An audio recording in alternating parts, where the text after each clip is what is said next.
ಬೆಂಗಳೂರಿನ ಪರಪಾಗ್ರಹದಿಂದ ಬಳ್ಳಾರಿಯ ಸೆಂಟ್ರಲ್ ಜೈಲ್ಗೆ ದರ್ಶನ್ ಅವರು ಶಿಫ್ಟ್ ಆಗಿರ್ತಕ್ಕಂಥದ್ರ ಬೆನ್ನಲ್ಲೇ ಸಹಜವಾಗಿ ಅಂದರೆ ಬಳ್ಳಾರಿಯಲ್ಲೂ ಕೂಡ ಅವರ ಅಭಿಮಾನಿಗಳಿರ್ತಕ್ಕಂಥದ್ದು. ಅದರಲ್ಲೂ ವಿಶೇಷವಾಗಿ ಇವತ್ತು ದರ್ಶನ್ ಅವರ ಅಭಿನಯದ ಶಾಸ್ತ್ರಿ ಸಿನಿಮಾ ರಿಲೀಸ್ ಆಗ್ತಾ ಇರ್ತಕ್ಕಂಥದ್ದು. ಇವಾಗ ಮೊದಲ ಪ್ರದರ್ಶನಕ್ಕೆ ಥಿಯೇಟರ್ನಲ್ಲಿ ಎಲ್ಲ ಸಿದ್ಧತೆಗಳು ಕೂಡ ನಡೀತಾ ಇರ್ತಕ್ಕಂಥದ್ದು. ಅವರ ಅಭಿಮಾನಿಗಳು ಶಾಸ್ತ್ರಿ ಸಿನಿಮಾದ ಪೋಸ್ಟರ್ನ ಹಿಡಿದು ಇಲ್ಲಿ ಥಿಯೇಟರ್ನ ಮುಂಭಾಗದಲ್ಲಿ ಇರ್ತಕ್ಕಂಥದ್ದು. ಬಳ್ಳಾರಿಯ ರಾಘವೇಂದ್ರ ಚಿತ್ರಮಂದಿರದಲ್ಲಿ ಸಿನಿಮಾ ರಿಲೀಸ್ ಆಗ್ತಾ ಇರ್ತಕ್ಕಂಥದ್ದು. 2005ರಲ್ಲಿ ಶಾಸ್ತ್ರಿ ಸಿನಿಮಾ ರಿಲೀಸ್ ಆಗಿತ್ತು.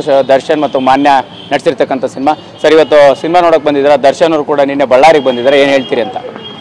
ಏನು ಹೇಳ್ಬೇಕು ಸರ್, ನೀವೇ ನೋಡ್ತಾ ಇದ್ದೀರಲ್ಲ, ನೀವೇ ಮಾಧ್ಯಮನವರೇ ನೋಡ್ತಾ ಇದ್ದೀರಲ್ಲ, ಏನು ಹೇಳ್ಬೇಕು? ಅವರ ಅಪ್ಪಟ ಅಭಿಮಾನಿಗಳ ಸೊ ಏನನ್ಸುತ್ತೆ ದರ್ಶನ್ ಅವ್ರು ನಿನ್ನೆ ಇಲ್ಲಿ ಶಿಫ್ಟ್ ಆಗಿದೆ ಅಂತ? ಏನನ್ಸುತ್ತೆ ಅವರಲ್ಲಿ ನಿನ್ನೆ ಶಿಫ್ಟ್ ಆಗಿದ್ದಾರೆ? ನೋಡಿದ್ರ ಅವ್ರನ್ನ? ನೋಡಿಲ್ಲ ಸರ್. ತಂದೆ ತಾಯಿಯಾಗುವುದು ಇನ್ನೂ ಕನಸೆ? ಅಪೋಲೋ ಫರ್ಟಿಲಿಟಿ ಮೂಲಕ ನಿಮ್ಮ ತಂದೆ ತಾಯಿಯಾಗುವ ಕನಸನ್ನು ನನಸಾಗಿಸಿಕೊಳ್ಳಿ. ಉಚಿತ ಆಪ್ತ ಸಮಾಲೋಚನೆಗಾಗಿ ಕರೆ ಮಾಡಿ 9953323196. ಇವತ್ತು ಸಿನಿಮಾ ರಿಲೀಸ್ ಆಗ್ತಿದೆ. ಸಿನಿಮಾ ನೋಡಕ್ ಬಂದಿದ್ದೀವಿ ಸರ್. ಸಿನಿಮಾ ನೋಡಕ್ ಎಲ್ಲಿಂದ ಬಂದಿದ್ರಿ? ತಾಳೂರಿಂದ ಬಂದಿದ್ದೀವಿ ಸರ್.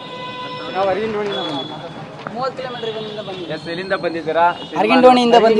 ಅರ್ಗಿಂಡೋಣಿಯಿಂದ ಬಂದಿದ್ದೀವಿ. ಸಿನಿಮಾ ರಿಲೀಸ್ ಆಗ್ತಿದೆ. ರಿಲೀಸ್ ಬಂದಿದ್ದೀವಿ. ದರ್ಶನ್ ಅವರ ತುಂಬಾ ಖುಷಿ ಅನ್ಸುತ್ತೆ. ಯಾಕಂದ್ರೆ ಈ ಟೈಮ್ನಲ್ಲಿ ಇಂಥ ಫಿಲ್ಮ್ ಬರೋದು ಬಹಳ ಇದು.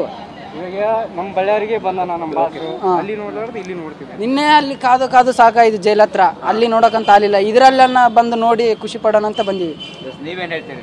ನಾವು ಅದೇ ನೋಡೋಕ್ಕಾಗಿ ಬಂದೀವಿ.